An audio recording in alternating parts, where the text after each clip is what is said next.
राजनांदगांव में महाराष्ट्र कांग्रेस के अध्यक्ष नाना पाटले आरोप लगाइन हवे कि महादेव सट्टा ऐप ला जानबूझ के केंद्र सरकार बंद नहीं करत हवे।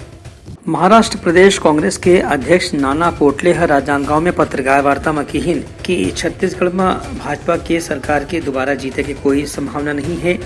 काबर की यहाँ कांग्रेस सरकार पाछू 5 बछर में मुख्यमंत्री भूपेश बघेल के नेतृत्व में हर वर्ग के विकास और कल्याण पर लगातार काम करे है। उनकर आरोप रही है कि केंद्र सरकार के कारण ही महादेव सट्टा ऐप के लोगन मन ला गिरफ्तार नहीं करे जाते। उनकर आरोप रही है कि भाजपा के नेता मन ला और पार्टी ला ये सट्टा चलाने वाला मन से आर्थिक लाभ हुआ थे। दुबई में बैठा हुआ जो शंशा है ये तो बीजेपी की समय चले गया था।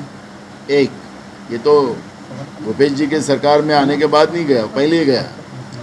एक दूसरा, हमने उस सटोरी को पकड़ने की पूरी भूपेश बघेल जी की सरकार ने कोशिश की, लेकिन जब हम यूपी पहुँचे, हरियाणा में पहुँचे छत्तीसगढ़ की पुलिस, तो यूपी की पुलिस ने छत्तीसगढ़ के ही पुलिस के ऊपर कार्रवाई की। तो बीजेपी को ये डर था कि जो पकड़े जाएंगे तो बीजेपी के जो चेहरे हैं जो छत्तीसगढ़ में वो सामने आएंगे, और उस डर के आधार पर छत्तीसगढ़ पुलिस को गुड़गांव में कार्रवाई करने नहीं दी गई।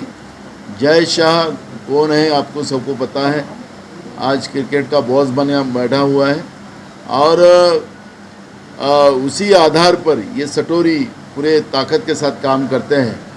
तो बीजेपी झूठे आरोप लगाकर भूपेश बघेल जी को बदनाम करने की कोशिश कर रहे हैं, उसका कोई असर नहीं होगा।